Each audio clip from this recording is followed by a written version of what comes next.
Então galera, nesse vídeo de hoje, como prometido, a gente vai adicionar funções naquele último exemplo da lista de convidados, né? Então prepara o café e bora programar, hein?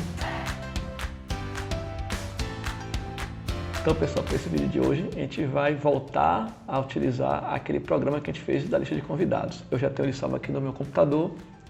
Se vocês fizeram o programa também acompanhando pelo vídeo e salvaram ele, vocês podem abrir o mesmo programa que a gente vai usar ele para poder fazer as alterações para acrescentar funções. Na verdade, a ideia desse vídeo é a gente usar funções na prática, né? No vídeo anterior eu mostrei o que é uma função, né? Como é que se usa, com exemplos simples. E agora eu vou pegar um programa que já estava feito, que estava funcionando inclusive, e vou dar uma melhorada nele com funções. Tá, mas como assim melhorada? Vamos lá, vamos ver o código, né? Relembrar o código. Então, no programa da lista de convidados, a gente tinha um menu de opções e aí tinha as opções de adicionar nome, listar e remover, certo? Nas opções de listar e remover, que são os casos 2 e 3, a gente exibe a lista dos convidados. Na opção de listar, a gente lista os nomes, que obviamente é o que a opção pede, né?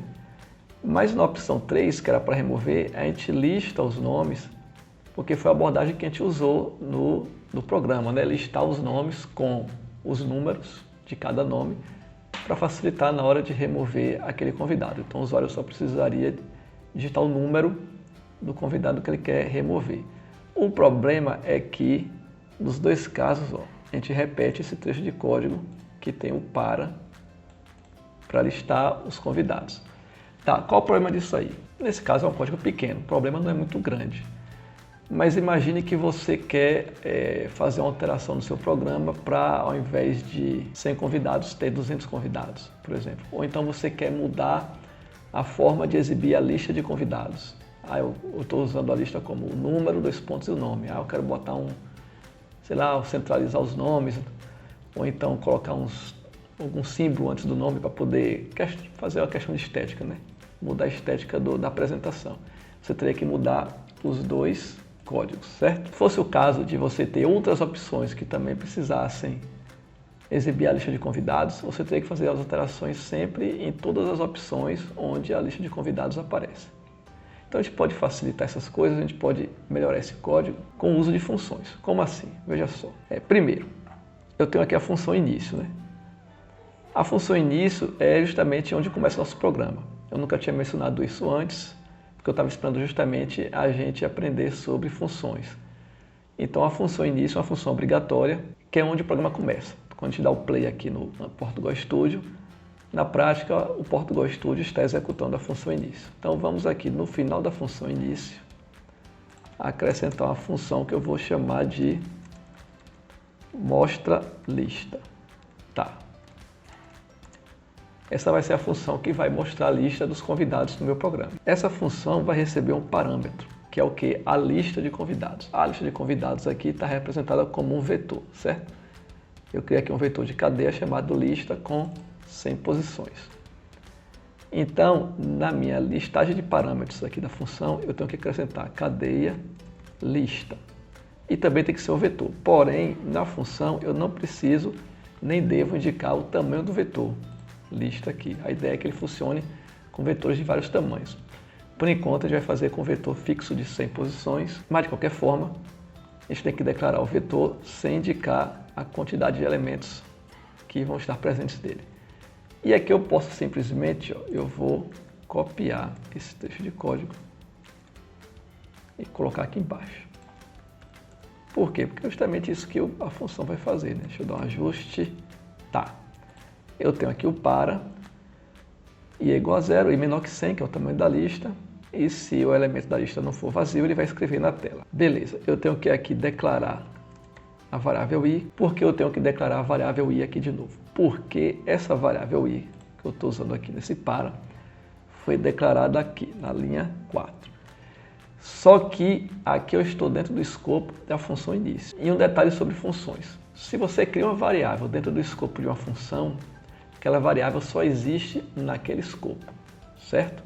Então essas variáveis aqui, lista, nome, opção e número, todas elas só existem dentro da função início. Aqui na função mostra lista, não existe mais a variável i, por isso que eu tenho que criar novamente. Da mesma forma que não existe a lista.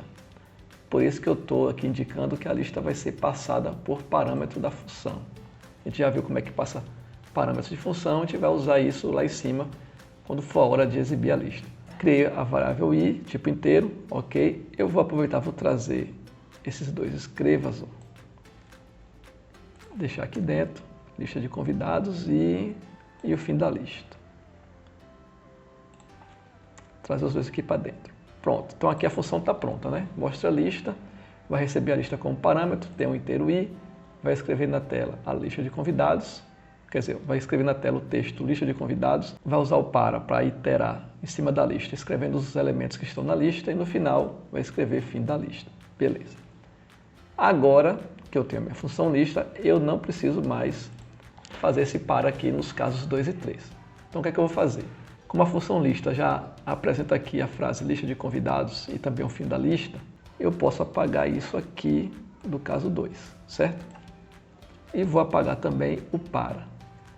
Aí também o fim da lista, claro. O que é que eu vou fazer aqui? Eu vou usar a função mostra lista.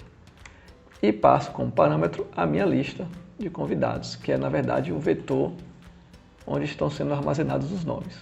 Então repare, o caso 2 que tinha ali umas 6, 8 linhas, mais ou menos, não contei, ela agora só tem uma linha, que é o mostra lista. Por quê? Mostra lista já está aqui. O código que vai fazer a exibição da lista já está aqui dentro. Na verdade são 7 linhas. Então, de 7 linhas caiu para 1. Da mesma forma, o caso 3, eu posso apagar isso aqui e também fazer mostra lista e a lista como parâmetro. Então repare, é isso que eu quero dizer com modularizar, com deixar seu código melhor. Ao invés de você ficar repetindo trechos de código que você já fez, você coloca numa função e chama a função. Porque agora, se eu quiser mudar a forma de exibir a lista, por exemplo, eu não quero mais que tenha esse nome fim da lista. Eu posso apagar. Apaguei aqui na função, nos dois casos já não vai mais aparecer a frase fim da lista. Ou então se eu quiser mudar a frase, ou então se eu quiser mudar a forma de exibir aqui os nomes na lista, tudo isso eu posso mudar agora só nessa função. Eu não sou obrigado a ficar mudando em 2 pontos no meu programa novamente. Se por acaso eu quiser acrescentar algumas outras funcionalidades ao programa, em uma dessas outras funcionalidades incluir exibir novamente a lista de convidados, eu não preciso repetir aquele código todo. Eu só chamo a função mostrar lista e a função está pronta, certo? Então dessa forma eu consigo facilitar a minha programação, beleza? Só para mostrar, vamos testar o código. Tá aqui, menu de opções. Vou adicionar 2 nomes, João, e vou adicionar Pedro.